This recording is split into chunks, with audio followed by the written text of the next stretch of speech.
Oh, there was so much I had planned to talk about tonight, ladies and gents. I wanted to talk about what happened in New York. Did you see that? The rise of socialism or communism, depending on where you sit on the political spectrum. So much that we had to get into, but oh no, because they've done it again. You will all remember the debacle of what happened. Was it only last week where that migrant got released accidentally from prison? Was seen just wandering around in a tracksuit with his avocado bag and a manhunt underway. Apparently it was never going to happen again. Well, this week it has. Not once, but twice as we speak. There are manhunts underway. So go and check your sheds at the time that I go to a commercial break, ladies and gents, because they could be out there. You never know. You can join the conversation in all the usual ways. Email me, gbviews@gbnews.com. Go to the website, gbnews.com/yourself. Of course, you can tweet or you can X me. But look, I want to unpick so much of this because I cannot understand how this has happened again so soon, of course, after that mess. Without further ado, let me cross live to our reporter, Charlie Peters. Good evening to you, Charlie. You are live from Wandsworth Prison. Bring our viewers up to speed. Well, Michelle, this Category B prison is facing humiliation tonight after it's revealed today that 2 offenders have been accidentally released from the prison in the last week. The first prisoner, a foreign national Algerian, Karim Bader Sharif, released last Wednesday accidentally, despite being a sex offender who has overstayed his visa since February of 2020. So he's currently an illegal migrant and facing a significant manhunt being led by the Metropolitan Police. But then we also learnt earlier today that a 35-year-old called William Smith, also known as Billy, who was sentenced on Monday at Croydon Crown Court to multiple fraud offences, appeared via live link from Wandsworth, but was then released even after facing that 45-month imprisonment, that sentence being handed down on Monday. So serious humiliation for the prison service, but a lot of that being led by the Justice Secretary, David Lammy. And there are, I think, fears inside the prison service that once again, Mr. Lammy is putting the blame squarely at them, as occurred after Hadush Gabatu, the Ethiopian sex offender, was accidentally released from HMP Chelmsford on October the 27th, towards the end of last month. David Lammy said he'd introduced stringent checks after that error, but this early release of the Algerian occurred just 2 days after those new checks were introduced. Now, the Prison Officers Association appeared livid when Mr. Lammy appeared to single out one member of the prison staff, putting them on suspension after that error in Essex. I think we could see similar anger from the rank and file today, because of course this prison behind me, this Category B, this Victorian prison, has been in crisis for some time. A report released just last month found that on some days there are just 85 staff in charge of the some 1,400 prisoners being kept in the cells behind me. And David Lammy, of course, has said that he was unable to provide an update to the House of Commons earlier today because it was a complex and multi-agency investigation. That was what justice sources told us earlier. That's been received very negatively by political opposition, who said that transparency is key. Well, he's been given a 6-day head start, but that's according to the Metropolitan Police when it comes to the early release of Brahim Kadur Sharif.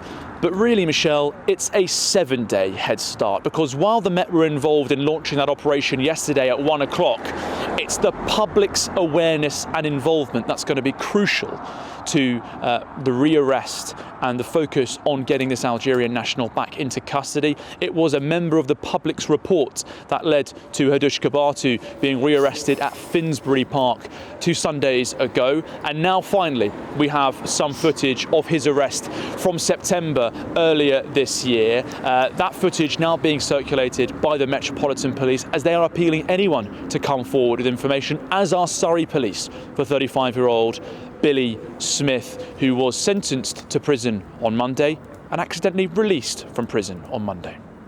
I mean, I don't even know if I dare ask this question because, I would like to hope and think that the answer is just going to be a straight no. But do you actually think we could have any more people that have been accidentally released that we're not yet aware of, Charlie? Well, Michelle, it's highly likely.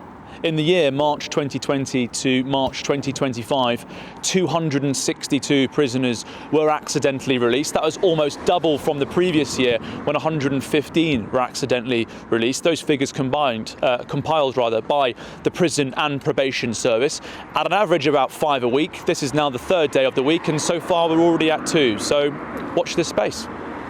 Using the internet without a VPN, a virtual private network, is a bit like taking to the road without car insurance. All it takes is one unlucky moment to cost you a lot of cash. This video's sponsor is Private Internet Access. They are the VPN to help keep you safe. Click the link in the description below to find out why over 30 million people have downloaded PIA to protect themselves online. A virtual private network is an app that hides your IP address and helps keep your data private. When you're browsing the internet at home, you give up a large amount of data to businesses, to shops, and indeed to social media giants too. Hackers have the ability to steal your personal data with ease, including sensitive information such as passwords, keystrokes, and even your personal photos. Private Internet Access helps protect your personal data by encrypting your internet connection to keep your data out of the hands of cyber criminals. And it's not just hackers either to be concerned about. Information can be censored too. When Canada passed their C-18 bill, social media giants decided to ban news content on their platforms. But PIA can protect your ability to consume the news and content you love. Private Internet Access is available for Windows users, Mac OS, Android, Linux, iOS, and you can use one PIA subscription to protect an unlimited amount of devices. And we've got a huge GB News discount for you too. Click the link in this video's description and you'll get a massive 83% off PIA. That's under £2 a month, the price of a coffee, and you'll get an extra 4 months completely free on top. Also, there's a 30-day money-back guarantee too. Visit piavpn.com/GB News to start protecting yourself digitally today. This as well. Why did it take, when we got the news of the second guy, we almost got a mugshot of him almost instantaneously. The first guy, it took much longer. Why? It's a good question, Michelle. The Metropolitan Police, I think there is some anger in Scotland Yard today at the way that the Justice Secretary has described the process, indicating through sources that he was unable to make that statement earlier today because of the complex multi-agency approach. It's understood that the Met Police were eager to put out more information earlier. That's being reported by the Times, and they had no intent whatsoever to prevent the Justice Secretary from releasing his statement earlier. So clearly some briefing going on between the police and the Justice Secretary at the moment. Clarification hopefully to come soon on why that information was delayed. But it was frankly ridiculous, and local residents here were saying the same to us earlier, Michelle, that we knew a 24-year-old foreign national sex offender had been released accidentally from prison. We knew his name, we knew his age, but we didn't have footage of him to help circulate to the people. Interesting stuff. Oh, there you go. Look, another van load making their way inside. I remember actually, I was walking past that prison, and it was one of the previous. Do you remember when they let them out previously? The scenes of jubilation. I remember from loved ones that were getting their men returned to them early. I found it such a strange thing to witness, I can tell you. But anyway, I shall leave you there. You will be watching proceedings as they continue, and you'll come back to us with an update. But for now, Charlie Peters live from Wandsworth Prison there. Thank you very much. We've got lots that we need to unpack, ladies and gents. Shortly on in the programme, I will be asking a prison governor to walk us through this process. How does this actually happen? How does a random criminal go from 1 minute laid on his bed doing, I don't know, probably TikToks or whatever it is that they do with their smuggled in mobile phones these days, to the next second they're somehow being released? Who is responsible? What is that process? Where are the points of failure? And how on earth have we got ourselves into this situation where it's happened multiple times? I'll come to that. But before I do, Leila Cunningham, your initial response to this whole mess? Did I hear correctly that the Prime Minister was only informed now? 6 or 7 days after? Well, you know, we are going to come to, I've got a political reporter joining us after one of the other breaks as well to get into the twists and turns of this, because I don't know if any of you saw the debacle again. I mean, we just had, it's been Clanwell today, ladies and gents, the PMQs. Did you see how that all unfolded? There's a lot of toing and froing here about who knew what when. David Lammy seems to be getting thrown under the bus, I would suggest, by a very furious Met Police. And we will get some interesting details over the coming days on this, I think. But what's interesting to me is that one of them is an Algerian national who has committed sexual offences before. Why is he not on a plane back to Algeria? We give foreign aid to Algeria, and foreign aid should be dependent on compliance and cooperation. And the thing is, I have dealt with many cases actually where I've been in court and I've had something similar, where someone's had a deportation order, and I've had an email from immigration and they've told me, please, can you remand him in custody? But we have a serious problem. The Bail Act, which is the legislative instrument that allows us to remand someone in custody, does not explicitly state immigration or deportation measures. So when you ask a judge, he goes, well, what condition under the Bail Act? And those are commit further offences, interfere with witnesses, amongst many others, or no community ties, he might not surrender to court, but deportation is not in there. So it is very hard to remand them in custody. And like he said, to remand them in custody for deportation matters, and they get lost in the system. And your reporter did mention complex multi-agency approach, and he's not wrong. Immigration and the prosecution do not communicate and do not work in cooperation, and that is a big problem. I've had many of these cases where I couldn't remand someone in custody who had a deportation order. But on another note, this country is crying out for leadership. We're tired of sorries. We're tired of reviews. We're tired of saying, next time we'll get it right, because every blunder puts us in danger. That man is roaming around London now. I mean, I don't want to, I'm not going to laugh anyway because it's a serious matter, but there is a small part of me, and I'm sure there's probably a small part of you as well. You get to the point now in society where it is like some kind of sketcher.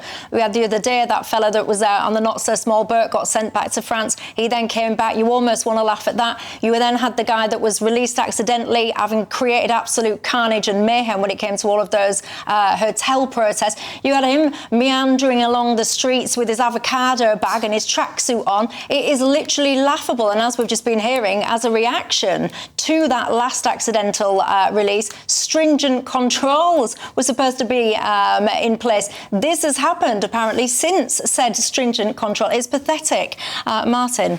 Well, it's an absolute shambles, isn't it? But we need to look at the context of this. 262 prisoners released accidentally in the last recorded year. That's more than a 100% increase, as Charlie said in his report. But if you look over the past 20 years, there's been more than a 20% real terms cut in funding to prisons, and they were all waived for and voted for by the Conservative government over 14 years. This has absolutely decimated our prison and our justice service, and as a result, today we've got prisoners that are being released accidentally.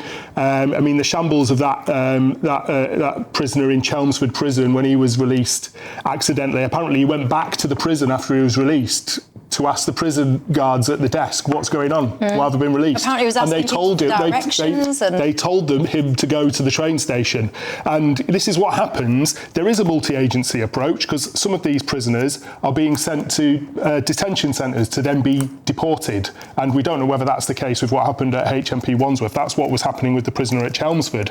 But when that kind of breaks down, as clearly is so often happening, this is what happens. What we are lacking here is accountability. It's not good enough just to blame the prison officers here or prison governor. We need accountability right at the top of government for this because it is a shambles. I think David Lammy is walking on really, really dodgy ground at the moment because the book should stop with him. He had a shocking performance in Prime Minister's questions today. I really do think he's in a little bit of trouble. There's never accountability, is there? They just say sorry. They just say we're going to review it. We're going to have a committee. And and no one ever gets fired, and it's only the British public that's in danger. There's never accountability. I think you're right. It's the same with the rape gangs. It's the same with this adoption scandal where they force young girls to get adoption. Nobody ever loses their job, and it's only the public that suffers. I can tell you now, apparently, David Lammy, he says he's absolutely furious about all of this. He says, and I quote, "I'm absolutely outraged and appalled by the mistaken release of a foreign criminal wanted by the police. The Metropolitan Police is leading an urgent manhunt, and my officials have been working through the night to take him back to prison. Victims deserve better, and the public deserve answers," he says, and that's why I've already brought in the strongest checks ever to clamp down on such failures and ordered an independent investigation led by Dame Lynn Owens to uncover what went wrong and address the rise in accidental releases, which has persisted for too long. This is the longest statement ever. This latest incident exposes deeper flaws across the failing criminal justice system that we inherited, and Dame Lynn Owens' investigation will leave no stone unturned to identify these issues so that we can fix them, improve safeguards and ensure the public is properly protected.